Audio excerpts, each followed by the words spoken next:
Hi, my name is Carr Ferrell. I'm a Silicon Valley patent attorney. Welcome back to my channel. Today we're going to talk some more about provisional patent applications. I'm answering questions that have come up in my YouTube channel and my inbox recently. Okay, first question. Can I amend my provisional patent application? Let's say I file a provisional patent application and 2 or 3 months later I improve the invention, I come up with a better embodiment, a new way to do something. Is it possible for me to amend that application and insert those changes? And the answer to that is no. What we do when we improve a provisional patent application is that we need to file a subsequent provisional patent application. So the first patent application may include embodiments or inventions, elements A and B, and then we come up with a new improvement, elements C and D.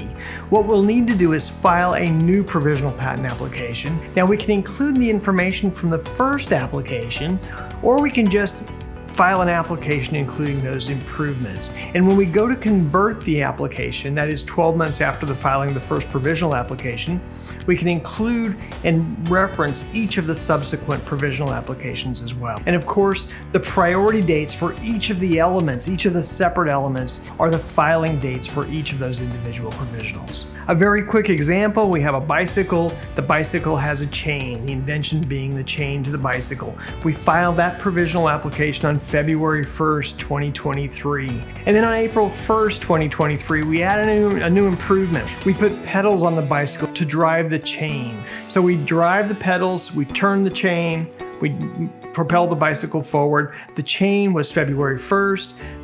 The pedals were April 1st. So those become the priority dates for those two elements. So February 1st, 2024, 1 year later, when we file our utility application, we convert the utility application into a non-provisional application. We get the February 1st benefit, the priority benefit for the chain, and then for the pedals, that dates back to April 1st, 2023. But what if I can't afford to convert my provisional patent application? I haven't found a buyer, I haven't found a licensee, and I don't have the cash right now in order to afford to convert my provisional patent application into a utility application. So what can be done? Well, we're going to lose the priority date, and I think we just have to face that fact. If we don't convert the provisional patent application into the non-provisional application, the original priority date is going to be lost. But if we can't afford to file a utility application, you might just consider refiling the provisional application. That is, starting a new priority date.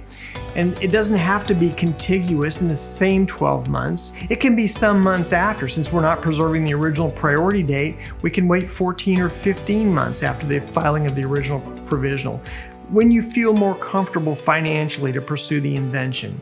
But since you're losing the provisional priority date anyway, if you decide to file a subsequent provisional patent application, you should consider including any additional embodiments or any additional invention related to that original provisional patent application. You should include those improvements in your new application.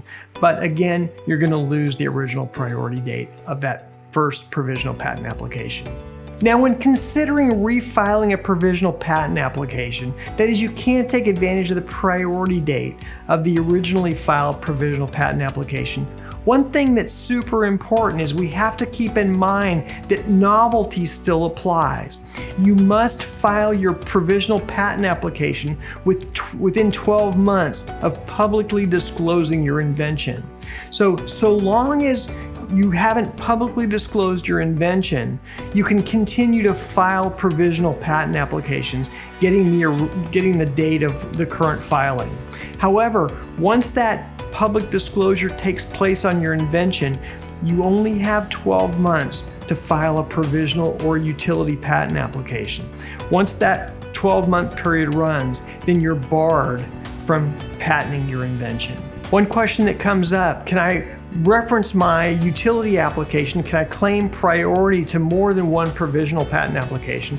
And the answer is yes. And as I mentioned in the earlier question, if you have subsequent inventions, subsequent improvements, especially from a first filed provisional patent application, then you'll want to include each of those subsequent improvements in the converted utility application? Do I need a working prototype to file a provisional patent application? And the answer to this is no. This does come up a lot. You don't need to have a working prototype in order to file a patent application. But what you need to be able to do is to describe to someone of ordinary skill in the art how they would build and use your invention based on the description that you've provided. Now, there's one category of inventions where a working prototype may be required, and that is for a perpetual motion machine. The question sometimes comes up, can children submit patent applications? For example, could my 7-year-old daughter make an invention and submit a patent application? And the answer is yes. There's no age limit. I had a 9-year-old boy who was once an inventor. His father submitted the patent application on his behalf. I think I read some years ago that there was a 7-year-old girl who submitted a patent application for something, and I suspect that you could go even younger than that. However, to be a named inventor on a patent, you actually have to be a true inventor. You actually have had to conceive and reduce to practice that invention. Okay, those are my frequently asked questions for today. If you would like to get a free copy of my book, Provisional Patent Applications, the 90-minute guide to filing your own application, go to the discussion section below. There'll be a link for you to download my ebook. If you have any other questions or there's something you'd like to see a video about, put a comment below. I do try to answer all the comments, and I certainly read every one. Thanks so much for joining me today. I'll see you next time.